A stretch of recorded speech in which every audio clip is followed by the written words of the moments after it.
আসসালামু আলাইকুম রহমতুল্লাহ বরকাত। বাংলাদেশে রোজা আসলে তিন শ্রেণীর লোকেদের পকেট ভারী। এই শ্রেণীর লোকগুলা রোজার জন্য অপেক্ষা করে, আর আমরা সাধারণ জনগণ জিম্বি তাদের কাছে।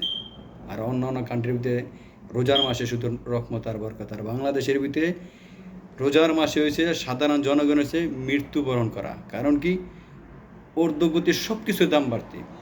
প্রথম, খেজুর ফল ফ্রুটের দাম বাড়তে থাকে প্রথম রমজানগুলো, তারপরে 10 রমজান পর্যন্ত চলে গেলে আর 20 রমজানের বেলা কাপড় চোপড় তাদের দাম বাড়িয়ে দেয়। 20 রমজান চলে গেলে 30 রমজানের বেলা বাস আসা যাওয়ার করতে গেলে 10 টাকার টিকিট 50 টাকা। এই হচ্ছে তিন শ্রেণীদের হয়েছে রমজান মাসে তাদের পকেট ভারী, আর সাধারণ জনগণ তাদের কাছে আমরা জিম্বি। কথাটা বাস্তব কিনা? যদি বাস্তব হয়ে থাকে কমেন্ট করে জানাবেন, শেয়ার করে দেবেন অন্যদেরকে দেখার জন্য।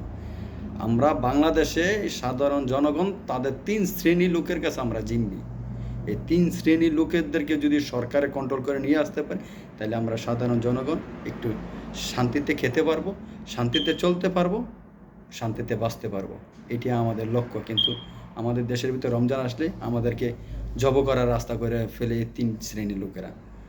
তো সবাই যদি কথাগুলো ভালো লাগে থাকে শেয়ার করবেন, কমেন্ট করে জানাবেন। ভালো থাকেন। আল্লাহ হাফেজ। ভাই আসসালামু আলাইকুম রহমতুল্লাহ বরকাত।